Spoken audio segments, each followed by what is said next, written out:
primero que nada, pues daros la bienvenida a todos a la primera sesión de charlas que se impartirá en Herri Unibertsitatea. Y bueno, como estáis viendo, tenemos hoy con nosotros en esta charla a Miren Etxezarreta, que, bueno, aparte de ser catedrática en economía, se la define como economista crítica. Y bueno, al principio no sabía muy bien o no sabíamos si íbamos a hacer una introducción un poco hablando de la temática que se iba a dar o qué, pero viendo la situación que tenemos con, más que nada que es vía online y que vamos a tener problemas seguramente, hemos pensado ya directamente empezar pues por la charla. La dinámica de la charla será que se impartirá la charla completa y luego tendremos pues unos minutos, más o menos hemos pensado que una media hora, para realizar todas las preguntas que queráis. En primer lugar, empezar comentando algo que es obvio, y es que el capitalismo es un sistema enormemente dinámico que está cambiando constantemente y que modifica continuamente sus formas de hacer y de actuar si pueden lograr mayores beneficios. Y que especialmente en las últimas décadas todos nosotros sabemos que con la expansión global, con el liberalismo y la introducción de nuevas tecnologías, no para de modificar sus formas de cooperación a una rapidez creciente. Pero a pesar de estos cambios, que son muy sustanciales, que no son broma, el sistema continúa teniendo las mismas esencias. Es un sistema explotador que esencialmente no ha cambiado. Por lo que nosotros, creo yo, que tenemos que ampliar nuestro análisis para, sin perder la esencia de lo que es el sistema, adaptarlo a las nuevas realidades. Y precisamente una de las cosas que podemos hacer los economistas críticos es este proceso, el adaptar nuestro fundamental análisis de la realidad capitalista a las nuevas formas en las que éstas se expresan, porque si no nos convertimos en irrelevantes. Nos encontramos ahora además con la búsqueda de nuevas formas para el capitalismo y nuevos nombres. Todos hemos encontrado el capitalismo verde, el capitalismo innovador, el capitalismo ecológico, el capitalismo de tantas formas, ¿no?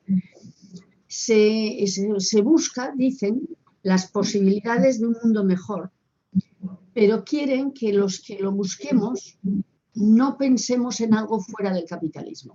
Tienen que ser nombres nuevos, nombres modernos, nombres entre comillas innovadores para el sistema de la misma sustancia. Y nosotros, si queremos transformar la sociedad, tenemos que completar y actualizar nuestro análisis para mantener y mejorar la teoría. Es verdad que la acción es importantísima, sin acción no avanzaríamos nada, pero a nivel de universidad nos importa también mucho la teoría y intentar entender qué pasa para poder actuar.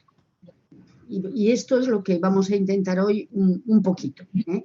Necesitamos conocer la situación actual del capitalismo, sus estrategias y sus resultados para guiar nuestra comprensión del sistema y la correspondiente actuación política.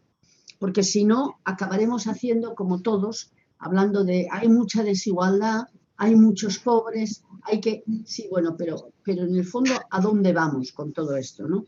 Y lo que yo me propongo es muy modestamente, en el marco del tiempo disponible, que tampoco es tanto, aunque sea bastante largo, pues para hablar de algunos de los aspectos que no me parece a mí que están suficientemente profundizados en alguna ocasión para poder entender esta sociedad que nos rodea. Y me propongo, por lo tanto, hablar de dos cosas. No hay tantísimas para poder hablar, pero de todas formas hablar de dos cosas.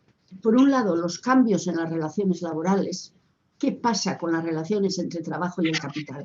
¿Qué está pasando?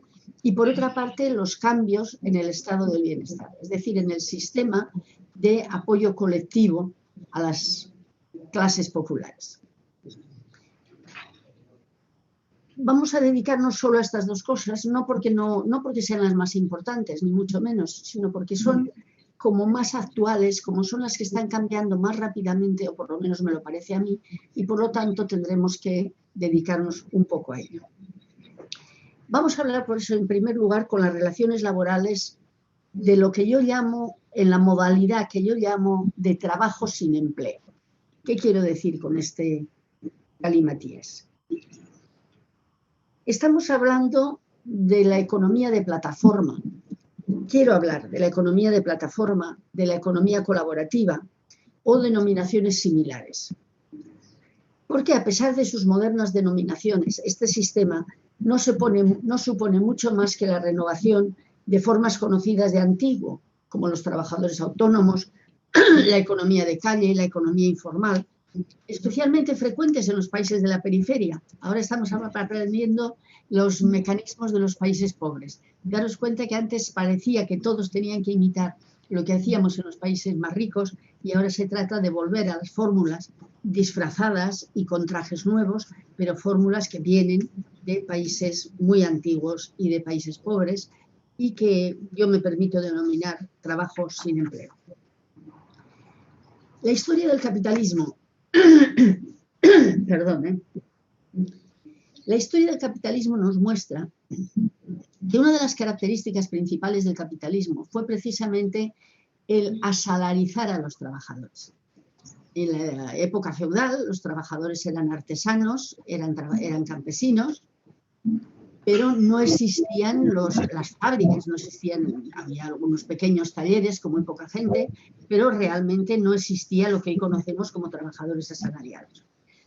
Y en esas etapas iniciales, precisamente, uno de los problemas del capitalismo fue que la tecnología que empezaban a usar y las relaciones sociales, es decir, la relación capital-trabajo que se iba estableciendo, exigía que los trabajadores estuvieran juntos para poder realizar trabajos que necesitaban de muchas personas a la vez, pero a la vez también que se pudieran controlar. Había dos aspectos, los aspectos tecnológicos de necesidad de muchas personas y el aspecto de control de los trabajadores.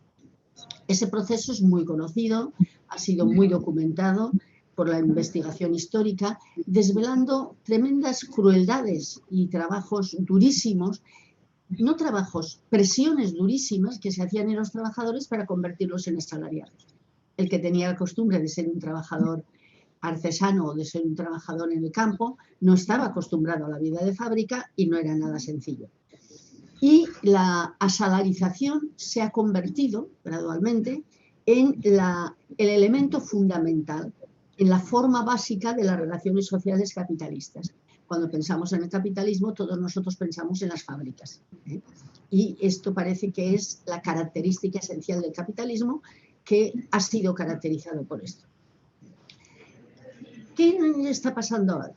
Lo que está pasando ahora, entre otras cosas, es que la tecnología moderna permite subdividir las tareas en operaciones muy sencillas. De forma que el control del trabajador se puede hacer por tecnología, no estando todos juntos en un mismo sitio. Cada uno puede estar en un sitio distinto. Y una gran parte de su trabajo se realiza con el control a distancia. Es verdad que sigue habiendo fábricas muy grandes, fábricas enormes con muchísimos trabajadores, pero cada vez la característica es mayor, que el control ya no es un control, digamos, espacial, sino es un control mucho más en el control a distancia. Simultáneamente, en la evolución del capitalismo, van apareciendo en las sociedades más ricas cómo varias personas pueden compartir el uso de algunos medios de consumo y participar en ciertas actividades conjuntamente. En su origen eran prestaciones esporádicas, todos nosotros más o menos, bueno, los muy jóvenes ahora no sé cómo, pero hemos hecho autostop. ¿Qué era? Pues compartir un automóvil voluntariamente y en muchas ocasiones gratuitamente. En otras muchas ocasiones se compartían trabajos de outsolan, de ayuda vecinal para hacer algo. Es decir, que se iba descubriendo también que podía haber un trabajo voluntario y colaborativo, en la mayor parte de las ocasiones gratuito. Por eso los consumidores, en el sentido más capitalista, se iban convirtiendo en usuarios y los oferentes en productores, pero ahora eran operadores, ahora se van llamando operadores. Y lograban en todo caso una pequeña remuneración. A lo mejor compartías los gastos del autostop o compartías los gastos de una casa que te habían prestado, pues pagabas algo de la luz o pagabas un poco de contribución. Es decir, que se fueron generalizando y legitimando la utilización conjunta de pocas personas de algunos medios de consumo. Y eso llevó a hablar en términos de economía colaborativa. La economía colaborativa se ha beneficiado además de haber sido presentada como un elemento muy favorable para fortalecer la comunidad y para hacerla más igualitaria y sostenible. Mejoran la eficiencia, es decir, en un automóvil si van 4 personas es mejor que si va una, ya que ofrecen recursos que temporalmente pueden estar ociosos. Yo te presto aquí mi aspiradora y tú me prestas a mí el taladro, O sea, son cosas que mejoran el valor de uso de los bienes. Ahorran daños al medio ambiente porque no se conseguirá tanta energía, porque se utilizan repetidamente bienes duraderos y parece que potencian la austeridad frente a un consumismo al que estamos acostumbrados cada vez más. Entonces, ¿para qué queremos ser dueños de la aspiradora? ¿Para qué queremos tener el sentido de propiedad frente al sentido de uso?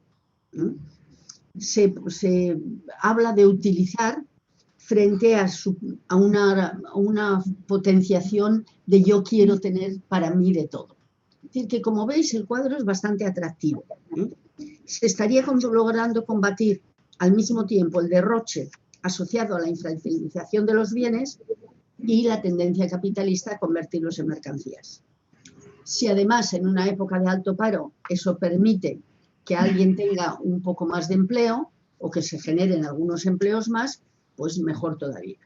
Ya veis entonces que la foto que se pinta de la economía colaborativa, que en inglés se llama economía sharing economy, es decir, economía de participación, economía de compartir. Y estas nuevas formas han logrado también la aceptación de muchos consumidores, en el sentido de decir, bueno, ¿para qué quiero tener un coche si puedo utilizar un coche que está en la puerta y que está bien utilizado, que es de mi vecino? Parece el germen de un capitalismo más humano, más amable con las personas y más responsable del medio ambiente. De modo que es abundante el número de personas que miran con simpatía, tanto por el lado de la utilización de la producción como por el lado del consumo.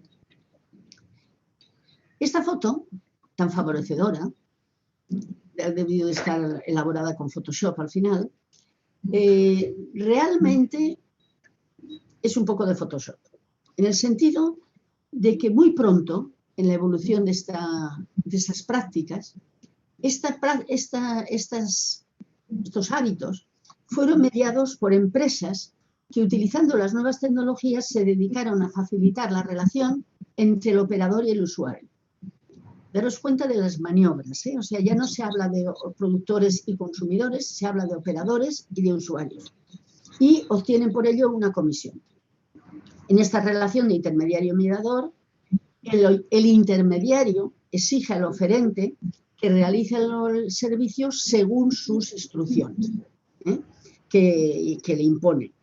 Y generalmente consisten en que el prestador tiene que proveer de los medios de producción a cambio de una remuneración por el servicio realizado. Remuneración que viene a través de la empresa mediadora. Por tanto, tanto el operador como el usuario acaban tratando solo con el mediador, que establece una relación comercial individualizada. Ya no hay una empresa que hace un contrato, sino que se establece una relación individualizada, independiente y aislada de quienes reciben los servicios. Y además, incluso la calidad del producto la trata el mediador muchas veces con el usuario, pero no tiene mucho que ver el productor. Es decir, que los mediadores han comercializado y ampliado las actividades colaborativas, favoreciendo así no tanto unas actividades voluntarias, como hemos dicho al principio, sino un capitalismo de plataforma en el que son las grandes empresas quienes organizan y gestionan.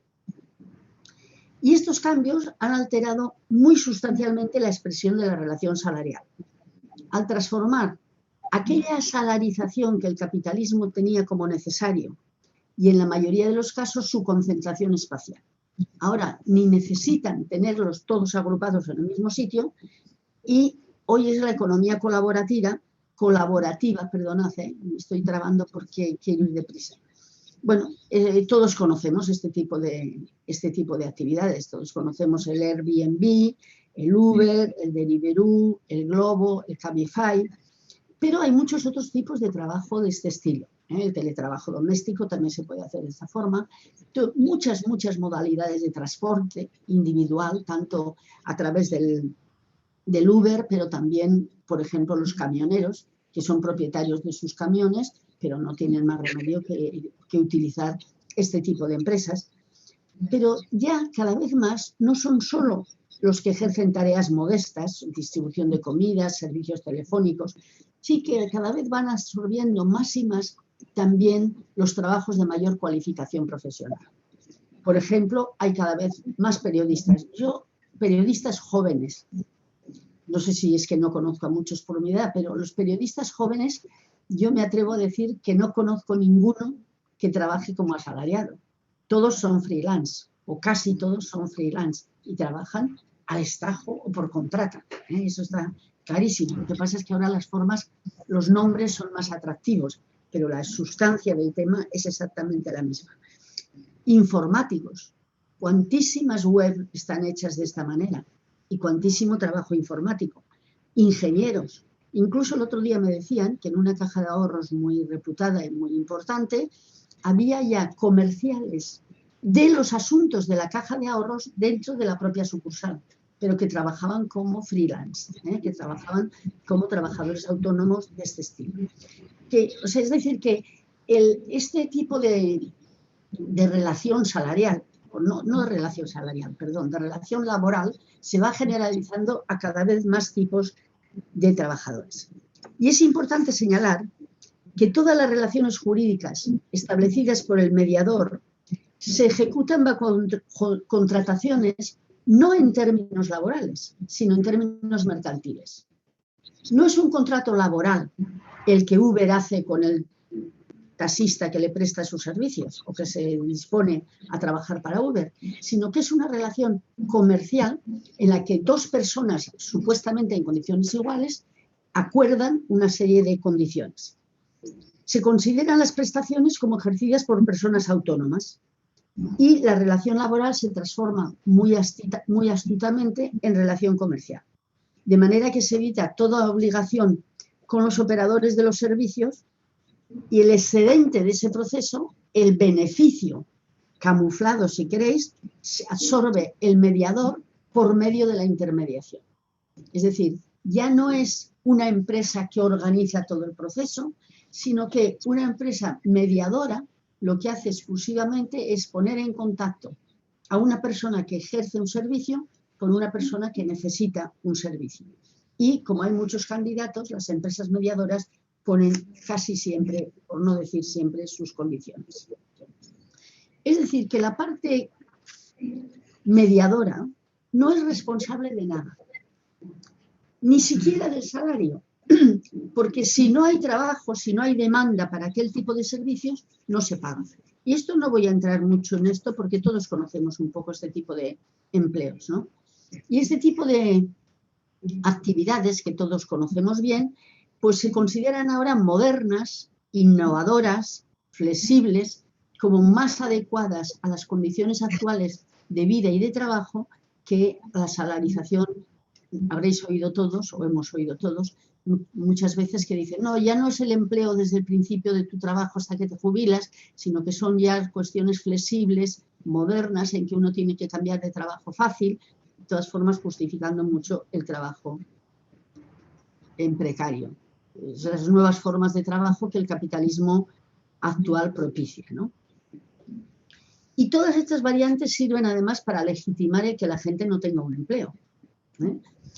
A mí el otro día me impresionó bastante, no sé si seguís este tipo de noticias, pero sí me impresionó que frente al intento que están haciendo los gobernantes de establecer que la categoría de este tipo de trabajadores son asalariados, aparecían como 2.000 o 200, no sé muy bien, pero bastantes trabajadores de este tipo autónomos que decían que ellos querían seguir siendo autónomos. Habría que preguntarles por qué, habría que saber bien las razones, pero realmente nos encontramos que hay una parte de la juventud porque casi todos los trabajadores de este estilo son autónomos son jóvenes, que hay este estilo que quieren también seguir siendo lo que ellos consideran libres. Este reemplazo yo creo que es superficial y falso, pues las relaciones de fondo siguen siendo las mismas.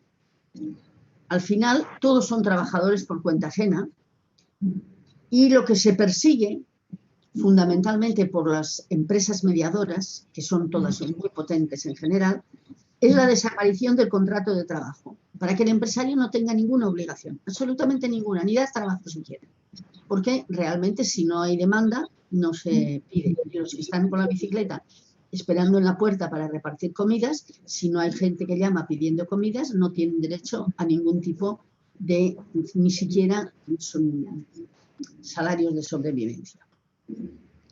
Y esto me parece a mí, y esto es lo que a mí me parece más importante de lo que estoy diciendo, que hasta ahora era bien conocido, lleva a la desalarización de los trabajadores. Es decir, ya el capitalismo sigue caracterizándose por la salarización, porque la mayoría de trabajadores son todavía asalariados, pero gradualmente nos vamos encontrando cada vez más que no hace falta ser asalariados. Es inducido un sistema por empresarios capitalistas que han percibido que se puede explotar a los trabajadores sin hacerse cargo de nada, ni de sus salarios y todavía mucho menos de tener que cubrir las cotizaciones para financiar sus derechos laborales. Y además no son peligrosos, porque no están juntos. Son peligrosos, como siempre pueden serlo, pero la idea de juntar a la gente que siempre lleva a una cierta comunicación y a unas ciertas posibilidades de solidaridad, pues en este momento no se produce. Es decir, se suaviza, se diluye muchísimo el carácter de control de los grupos de trabajadores, no de los trabajadores individualizados, pero sí de los grupos de trabajadores. Insisto, creo que esto es bien conocido, pero quizá lo que no percibimos con tanta claridad, parece a mí, es que además hay como una categoría especial en este tipo de trabajos que se han hecho filosofía, que se han hecho también pensamiento de toda una manera de hacer, que es lo que llamamos emprendeduría, la filosofía de la emprendeduría. Consiste en estimular a estos trabajadores autónomos a convertirse en pequeños empresarios autónomos, muchas veces a lo más con un trabajador, que trabajan también por su cuenta sin escatimar esfuerzos personales ni económicos, con la esperanza de lograr una buena situación económica y, si puede, que una gran empresa me compre o convertirme yo en empresario importante en el futuro, soñando en convertirse en magnates de la industria. Es decir, del rider que va en bicicleta y todos vemos como pues, una persona con dificultades económicas y sociales para poder sobrevivir, la imagen cambia a un empresario que incluso puede venir de una escuela de negocios con la filosofía de convertirse en empresario, lanzada en los últimos años y muy estimulada por la publicidad y las escuelas de negocios. La legitimación de estas prácticas reside fundamentalmente en la ideología y en la ambición que subyace en las mismas, es decir, convertirse todos en empresarios de Silicon Valley bajo la imagen de Bill Gates y del señor este de Apple, ¿no? Y otros parecidos. En TV3, yo vivo en Barcelona y por eso veo la TV3, en TV3 hubo unas charlas que se llamaban Economía en Colores, donde llegaban a afirmar clarísimamente que era porque tanto Bill Gates como el señor de Apple, que no me acuerdo del nombre ahora, habían llegado a donde habían llegado simplemente porque habían tenido una idea brillante y ya estaba. Todo lo demás no era importante. Es decir, es el valor de la emprendeduría. Y esta idea a mí me parece grave porque resulta que se ha traspasado al nivel de educación. En las escuelas ahora están enseñando a los niños a crear empresas. Últimamente he tenido la oportunidad de seguir alguna escuela en la que los deberes de toda una clase de niños de 14 años era realmente un ejercicio importante de cómo convertirte en empresario. convertirte en empresario con otros 2 compañeros y convertirte en esta especie de futuro magnate de la industria, ¿no? Y con frecuencia las personas que van por esta línea del empresariado, que muchas veces vienen de escuelas de negocios, no es solamente gente que viene de cosas sin cualificar, se ven a sí mismos con capacidad de innovación, cosmopolitas, flexibles, muy trabajadores porque están a disposición de su trabajo las 24 horas, pero libres, sin jefes, sin dueños. Ya veis que ahora el sueño dorado de muchas instancias es la libertad, sea lo que sea eso, y se interprete como se interprete. Son autónomos, como los que hemos hablado antes, pero más sofisticados. Y son jóvenes en general, convencidos de su valor personal, convencidos de que si no has salido a flote es porque no quieres, lo cual le viene muy bien al sistema, porque así, si estás parado, tampoco tiene el sistema la culpa. Y dispuestos a dedicar ingentes esfuerzos a la tarea. Todo esto es un gran artificio, es una Photoshop bien retocada para explicar un poco ese tipo de relaciones nuevas que busca el capitalismo. Porque están dominadas bajo el dominio de grandes empresas o fondos de inversión que tratan de obtener beneficios. Y que no dudan en utilizar la máxima dureza, si es preciso, para exigir las disciplinas que tienen que exigir, pero que ahora no pueden exigir en el taller, porque ese taller ya no existe. Y esto está conduciendo a una transformación fundamental de la situación. Y es sobre lo que yo querría llamar la atención, porque muchas veces nos fijamos, y no está mal, pero nos fijamos en la carencia de esos trabajadores que hemos dicho, los riders, las kellys, las mujeres y los hombres que tienen que trabajar en esas condiciones penosas. Y son verdad, y está bien que nos fijemos en ellas.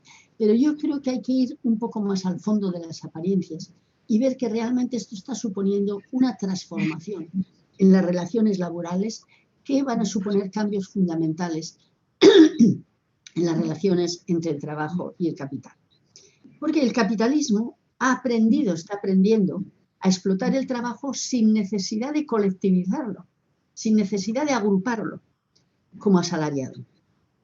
En vez de eso le lleva a la autoexplotación, a explotarse a sí mismo mediante sistemas individuales en beneficio de un capital hábil y sofisticado que obtiene la misma plusvalía, sin problemas o con muchos menos problemas, sin afrontar la resistencia de los trabajadores estimulada por estar agrupadas en un mismo espacio.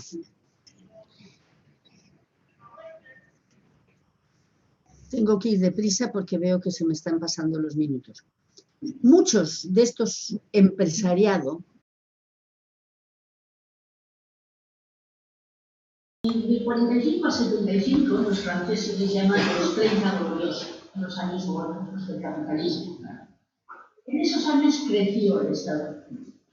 Pero a finales de los años 60 ya empieza a transferirse una crisis importante con la guerra de Vietnam. La guerra de Vietnam, que es entre la segunda década de los 60, empieza a percibirse una crisis importante que se consolida y se refuerza con la crisis que se llamó petrolera, no fue solo petrolera, del año 73, 1973, del siglo pasado.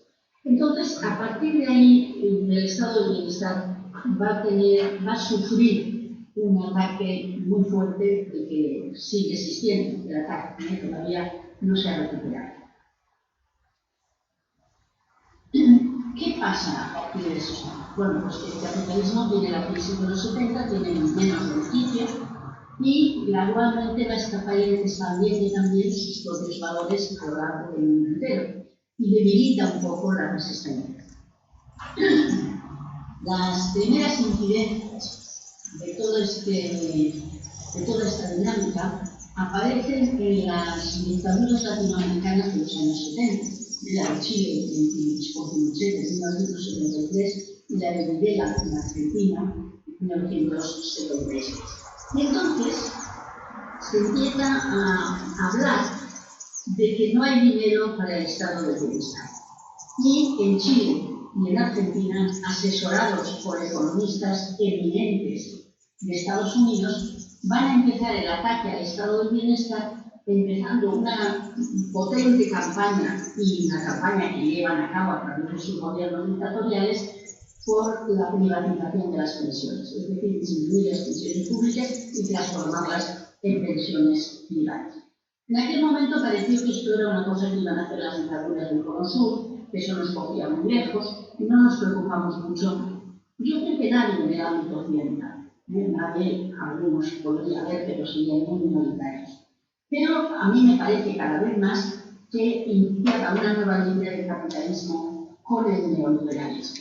Y creo cada vez más que ahí se inicia una nueva línea que sirvió un poco como de banco de pruebas. Gradualmente se generalizó la idea de que no había dinero para el estado de bienestar. Primero fue para las pensiones, pero luego, os acordaréis, bueno, muchos no me imagino, pero en 1982 se produjo el problema de la deuda por los déficits públicos y los déficits privados en el mundo entero, en el mundo occidental también, y esto de no tener dinero para el estado de bienestar se generalizó por el problema de la deuda. Si los estados tienen mucho dinero, no pueden pagar el estado de bienestar. Entonces, se empieza, insisto, desde 1973, pero más desde 1980, al final de los 70, Reagan y Thatcher llegaron al poder, y eso tuvo un significado importante. Entonces, todo esto genera una tendencia a poner en cuestión el estado de bienestar, porque los que toman las decisiones, los amos del mundo, han descubierto dos cosas. Primero, que los derechos sociales eran caros, para pagar por los derechos sociales. Y por lo tanto, sí hay que disminuir los derechos sociales para dedicar menos dinero a esto y dedicar más dinero a lo mismo. Esto lo descubre de hace tiempo, pero bueno, parece que atraviesan unas circunstancias que permiten esto. Y por otro lado, y esto me parece más interesante, descubren que los derechos sociales se pueden convertir en negocio. Es decir, que el dinero que se estaba gastando en los derechos sociales desde el ámbito público, desde el ámbito de las administraciones públicas, se podía gastar desde el ámbito de las instituciones privadas, es decir, de las empresas, y obtener beneficios con esos derechos sociales. Por lo tanto, lo que había que hacer, y llegan fácilmente a la conclusión, es privatizar los derechos sociales. Es decir, que el dinero que se gasta en derechos sociales sea una oportunidad para que el ámbito privado tenga también beneficios. Y con este planteamiento, que yo asumo, así, no tengo así papeles, pero parece que si leemos bastante todo esto surge, pues aparece la idea de privatizar todos los derechos sociales, no solo las pensiones que se habían hecho en Chile y en Argentina, sino todos los derechos sociales. Y además, las grandes instituciones internacionales les apoyan. El Fondo Monetario Internacional apoya esto para que haya menos deuda, lo mismo el Banco Mundial, la OCDE y la Unión Europea. Su argumento fundamental es que no hay dinero para financiar estos servicios y que hay que recortar el gasto en todos los servicios del Estado de bienestar.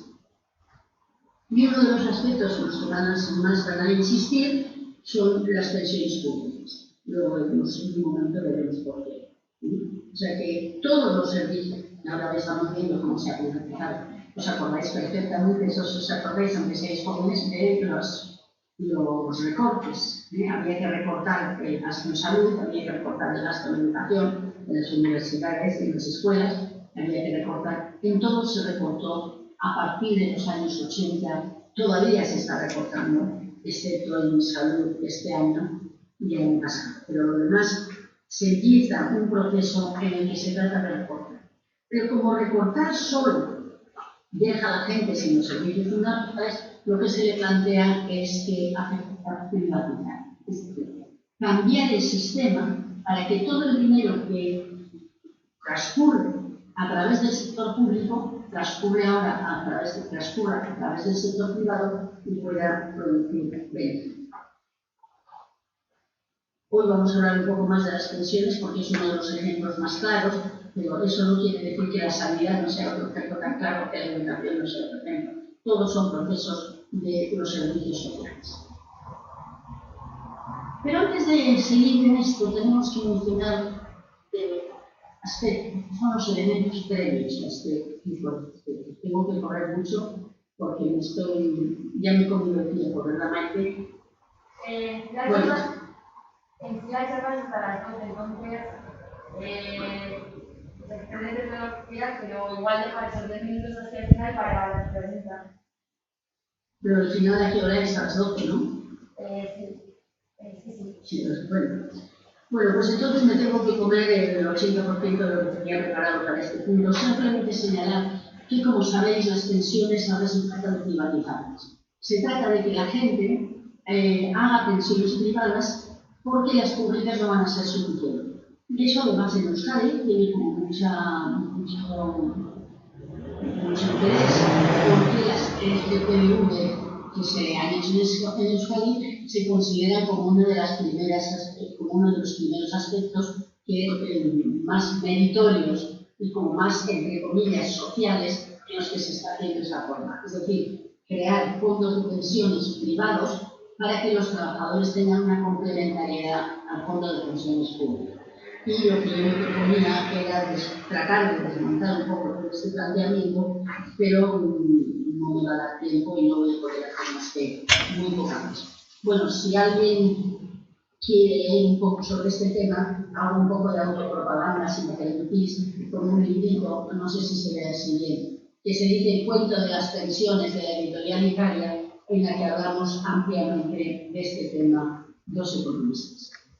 Pero bueno, no tengo comisión por la verdad.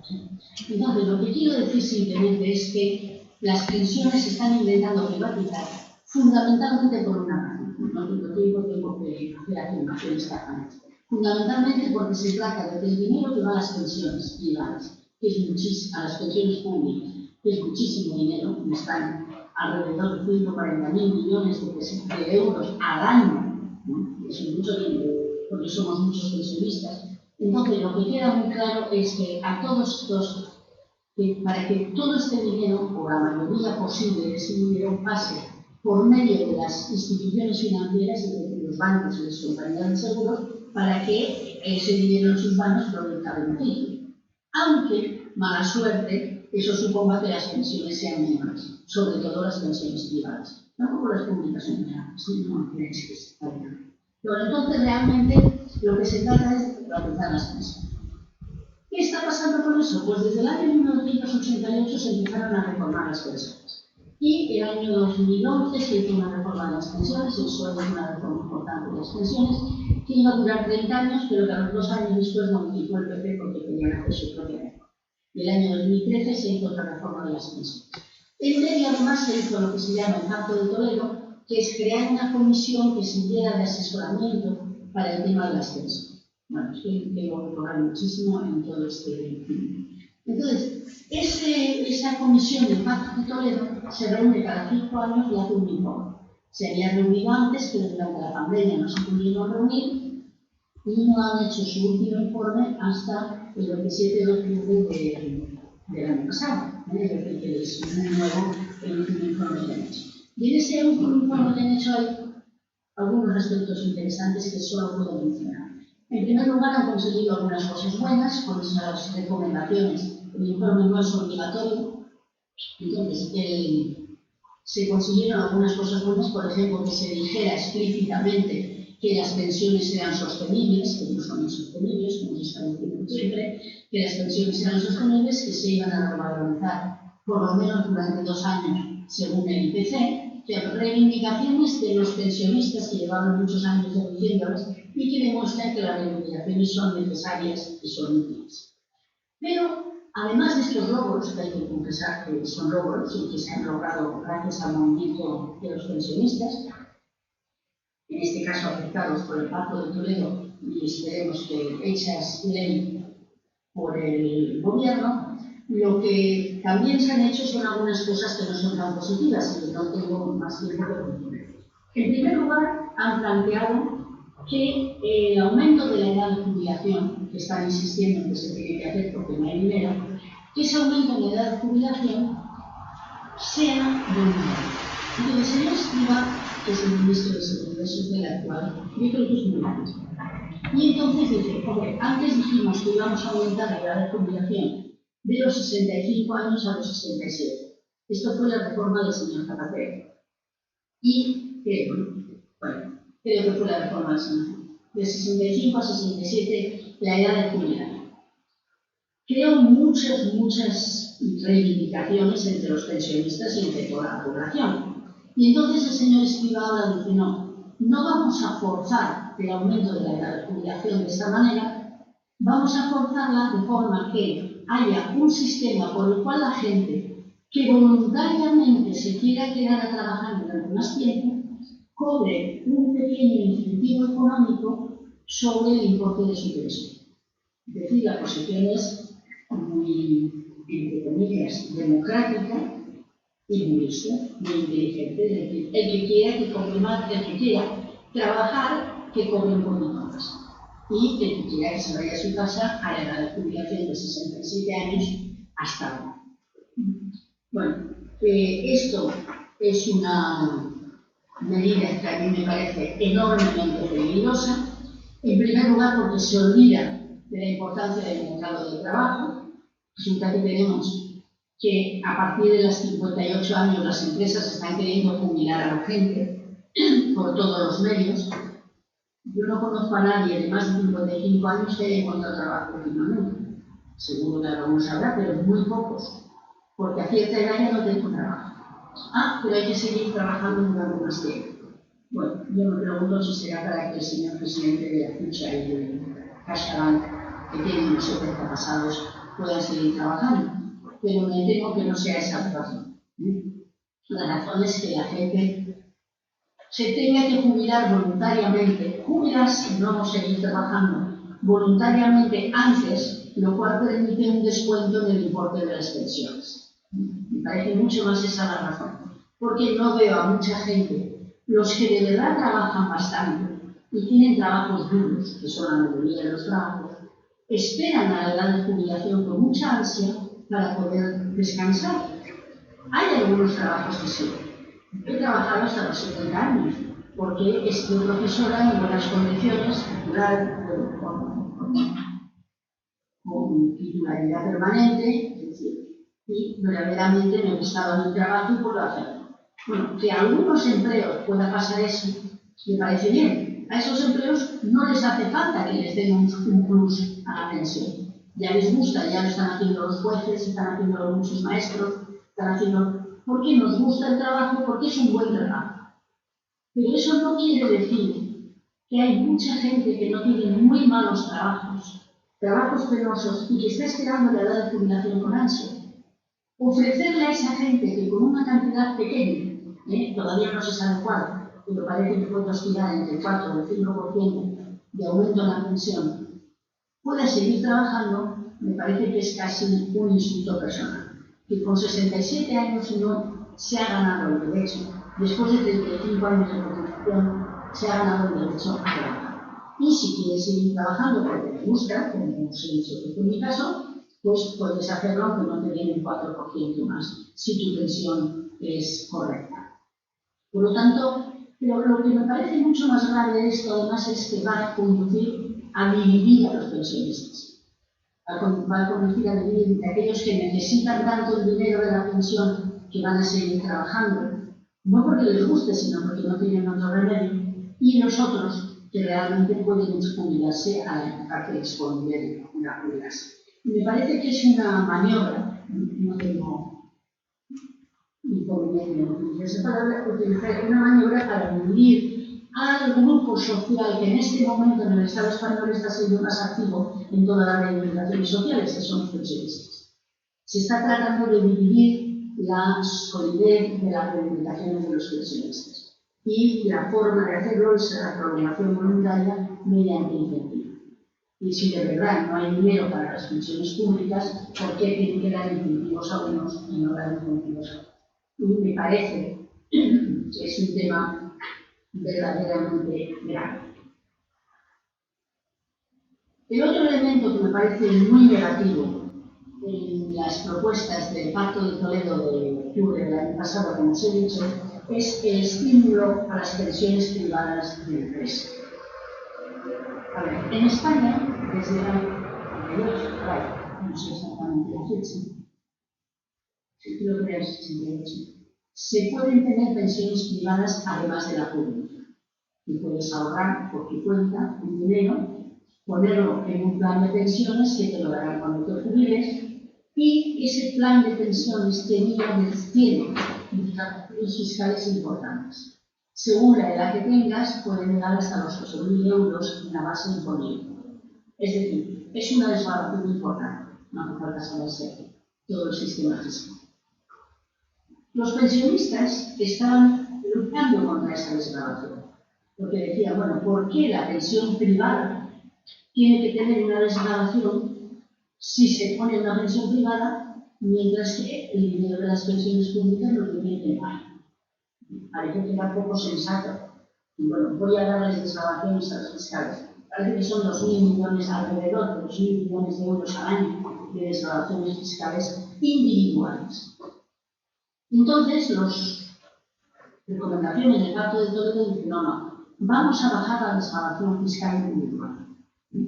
Y de 8.000 hay una propuesta, todo esto todavía no es ley, hay una propuesta que dice, vamos a bajar de 8.000 de desgravación fiscal a 2.000. ¿Veis, pensionistas, cómo respondemos a vuestras peticiones? Pero, siempre hay un pero, ya sabéis que siempre hay un pero. En ese pero dicen, pero vamos a potenciar, añado yo, fuertemente las pensiones de empresa. Es decir, ¿qué van a hacer? Van a decir que aquellas personas que hagan una pensión de empresa no solamente van a tener una desgravación de 8.000 euros, sino que puede llegar a 10.000. Pero la pensión tiene que ser de empresa, no individual. Es decir, la SEA tiene que hacer su pensión de empresa, la Telefónica tiene que hacer su pensión de empresa, Iberdrola tiene que hacer su pensión de empresa y todas las empresas, para que tengan la desgravación de liquidez. Pero esto es un empujón fortísimo a que las empresas quieran hacer pensiones privadas. Porque los bancos, que son los que se benefician de las empresas privadas, de las pensiones privadas, los bancos les interesa mucho más que Iberdrola haga una pensión de empresa que hagan 25 trabajadores de Iberdrola por su cuenta. Esto no necesita muchas explicaciones, pero. Y por lo tanto, el hacer pensiones privadas de empresa es favorecer descaradamente y escandalosamente las pensiones privadas. Que ahora además dicen son complementarias, o sea, ya aceptan que la pensión pública, se acepta que la pensión pública no va a ser suficiente, pero que la pensión privada tiene que ser complementaria. Y la gente que no puede hacer pensión privada, porque claro, la pensión privada es ahorro privado de las personas, y puede haber muchas personas que no pueden. ¿Qué están haciendo? En muchos casos, por ejemplo, lo han hecho con un funcionario, es decir, bueno, como ya sabemos que la gente no puede ahorrar mucho, del aumento de salarios que teníamos que hacer, cuando había aumento de salarios, porque ahora hace mucho que no hay, cuando había aumentos de salarios, lo que haremos era que un aumento de ese salario vaya directamente a la pensión privada. Es decir, la ley está apoyando absolutamente las pensiones privadas en lugar de mejorar las pensiones públicas. En este sentido. Y esto a mí me parece realmente escandaloso, porque es un beneficio directo al capital financiero. Porque lo que quieren las pensiones públicas, según el modelo del Banco Mundial y según el modelo de la Unión Europea, es que las pensiones sean privadas. ¿Por qué? Por el poder del capital financiero global. Y que las pensiones públicas sean cada vez menores, sean casi solo asistenciales. Con lo cual, en la última recomendación de los Pactos de Toledo, me parece a mí esos dos pasos atrás que estoy comentando, serán más, pero como no tenemos mucho tiempo, serán esos dos pasos mucho más fuertes a las pensiones.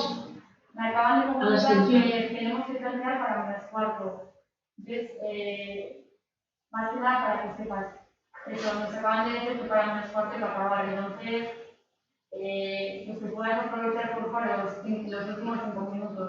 Ya lo siento. Bueno, pues no, yo lo siento mucho más porque quería decir más cosas, pero ya habrá oportunidades en el futuro, o si no hay, pues ya estudiaréis vosotros.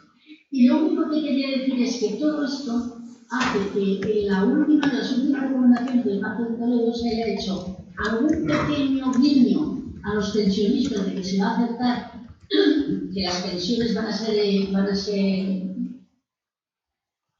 las pensiones públicas van a ser sostenibles, pero a la vez se están dando no solo esos dos, pero principalmente esos dos pasos, y yo me atrevo a decir un movimiento escandaloso hacia las pensiones privadas.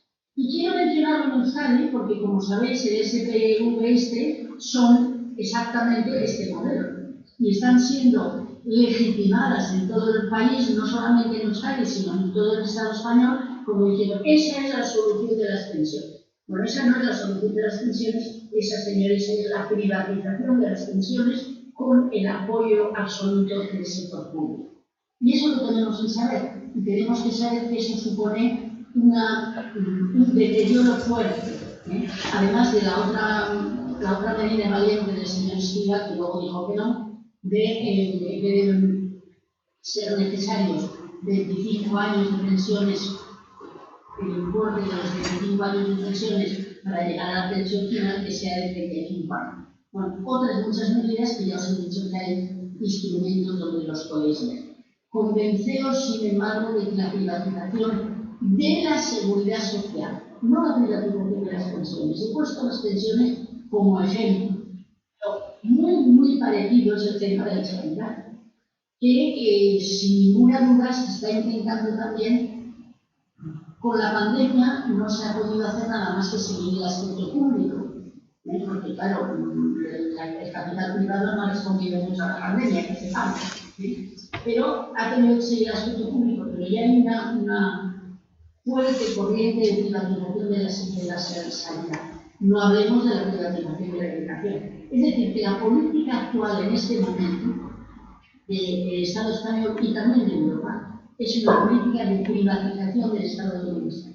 Y que si estamos contra esa política, perderemos los derechos tan fuertemente conseguidos, tan duramente conseguidos durante 100 años, aproximadamente 100 años. Y entonces, bueno, que no nos engañen, simplemente decir que no nos engañen.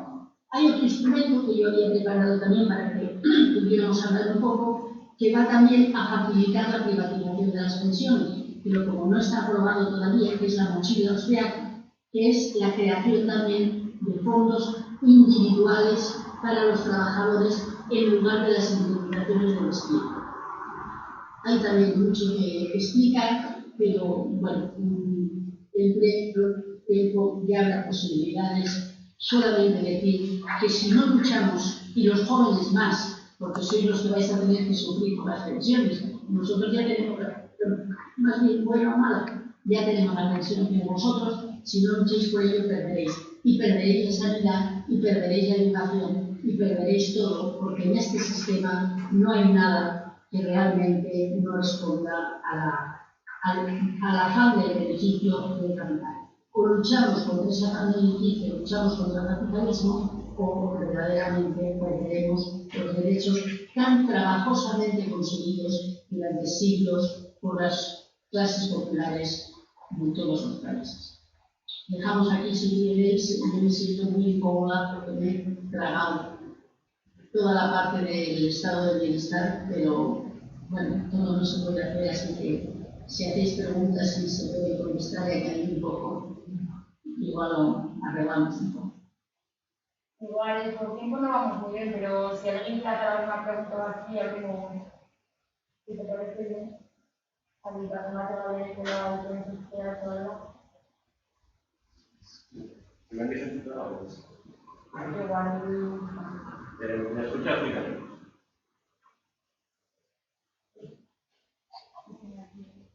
Miriam, ¿me escuchas? Sí. Bueno, voy a hacer breve porque nos han Te oigo bastante flojo, ¿eh?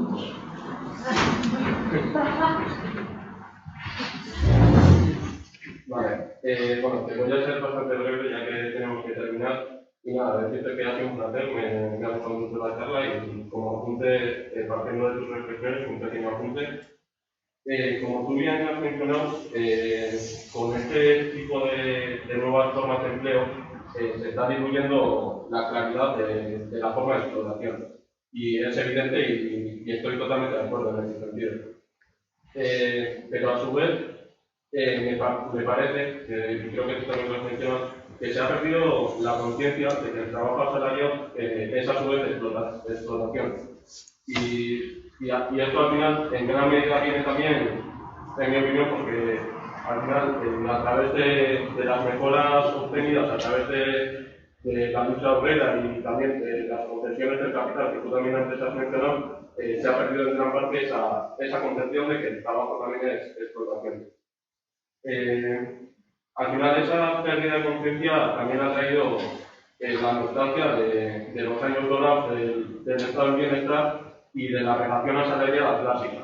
Y muestra de ello pues son, como tú has mencionado, pues las medidas que ha propuesto el gobierno para asalarización de los falsos autónomos y que también los sindicatos llevan meses pidiendo.